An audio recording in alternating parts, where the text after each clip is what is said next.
where prophets are praying in America, and Tuesday morning, night, I see shooting in the praying Jesim. I prayed 6 a.m., 5 p.m. of February 9, 2021. Right now, we're waiting for updates on the condition of the 5 people shot at a health clinic in Buffalo today. Sky 4 shows a scene late this morning after police say a man with a gun and improvised explosive devices went on a shooting rampage. This happened at the Allina Health Clinic in Buffalo, which is about 40 minutes northwest of the Twin Cities.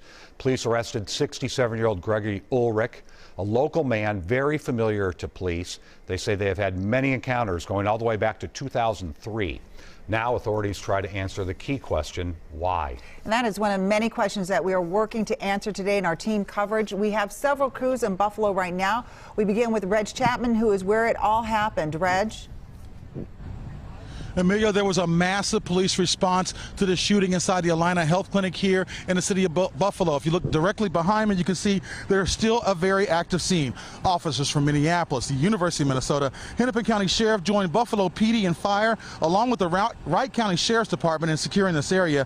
Members of MPD's bomb squad is also on scene, sweeping this area for any kind of device that could pose a threat to homes, businesses, or schools nearby.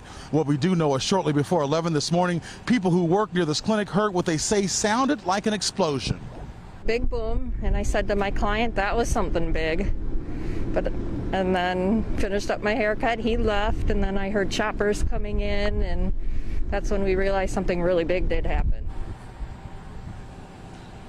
Now peeking out the window of her beauty salon, Ann saw the response to gunfire inside the clinic. She says officers swarmed the area while they locked their doors and stayed in place. Law enforcement locked down the area as well, letting no one in until the Minneapolis bomb squad arrived to sweep the area for any kind of explosive device. One father told us he was just in that clinic this morning with his daughter for a checkup.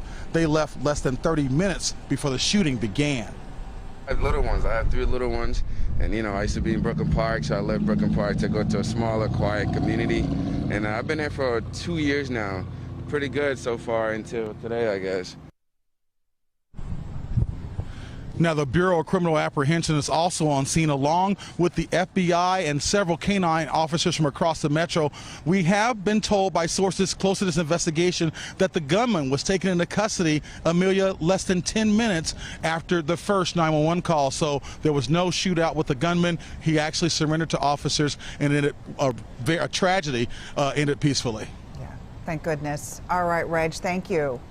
The suspect lived in Buffalo. He was known in the community and known to law enforcement. Here's another look at Gregory Ulrich. He's the man that police arrested at the scene. Our Jennifer Merrill's been learning more about him. She is live in Buffalo right now. Jen? And police tell us they've had contact on and off with Greg Ulrich since 2003. He lived in this mobile home park until about a week ago. And you can still see there's activity here behind me. Police, the Sheriff's Department, ATF agents have been here for hours surrounding his former home.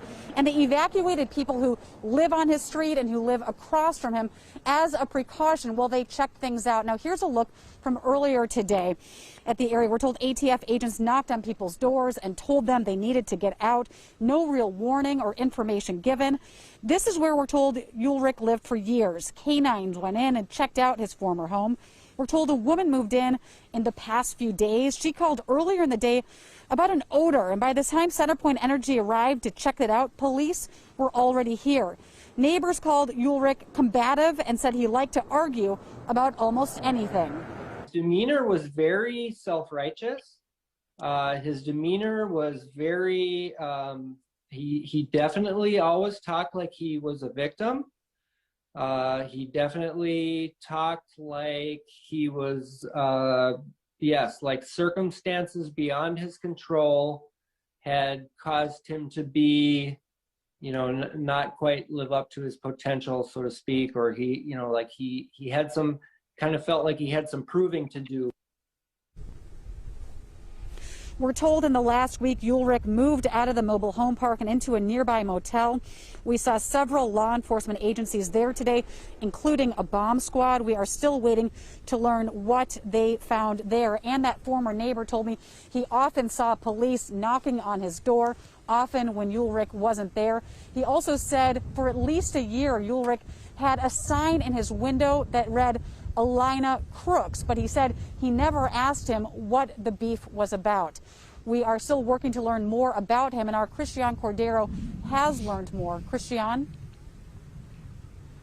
Jen, thank you. We are at Zion Lutheran Church, just a couple miles south of where our colleagues are also reporting here in Buffalo. Now, this church is significant for a couple of reasons. First of all, you've heard several times by now that Greg Ulrich was familiar with, or police rather, were familiar with him. Well, one of those encounters that Buffalo police had with him is tied to this church in that, according to the church council's August 2019 minutes, Greg Ulrich sent a letter in some form of a hateful message to the church. What those details are regarding that letter is still unclear to us, as the head pastor here does not yet have a comment. But what we understand is that the church itself was familiar with him. There was apparently, according to those minutes, a restraining order of some type that was filed against that gentleman. And the other reason why this is significant is because this is a very tight-knit community here in Buffalo.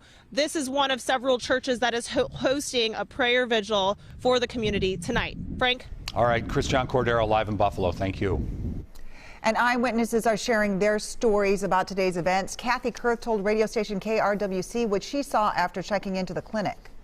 I was walking to take a seat, somebody called me, and I heard this man say, "Get down on the ground." And I turned and I saw the back of this man, and he had a gun. And there was screaming and there was shooting. And I went and hid in the coffee nook. And then I heard shots in the back of the building, some more shots in the back of the building. And then there was a young woman there with a baby. Oh, no. And another man, and they just ran out. But I was just I didn't know what to do. Kurth said that she hid, but others ran out. She also says that after the shooting stopped, she heard the shooter call 911 to report it. The pain of today's event was apparent listening to Buffalo City leaders speak this afternoon. David Schuman is outside the Wright County Government Center with how this tragedy is affecting the small city. David? Amelia, Buffalo's police chief stepped to the mic today, and at first he couldn't even get through giving out the basic information of what happened. He was overcome with emotion and had to gather himself. This suspect was familiar to him, familiar to people in town. The population is about 15,000 here, so it's possible the chief, maybe the responding officers, could have known people who were in the clinic when this happened, or worse, shot. The chief expressed his heartbreak, and the Wright County Sheriff and Buffalo Mayor both said this community is a family. The mayor also made a call to action to be aware of and prioritize mental health. We got to be there for these people that are needing us. We got to reach out, and in this time of COVID where you can't physically hug someone, we need to reach out by phone and make sure everybody's okay, because it's a stressful time. The mayor made a comment, this doesn't happen in Buffalo. Well, now it has, and from what we've seen of this community today, it's easy to believe they'll get through this stronger. All right. Thank you, David. And this afternoon, Governor Tim Walz praised the response from law enforcement and leaders in the community. They were very much on it. We had, of course, a middle school in the area. She immediately talked about that they were on lockdown and provided security around the area. Right now, the State Patrol is asking people to stay out of the area so law enforcement can continue to work the scene.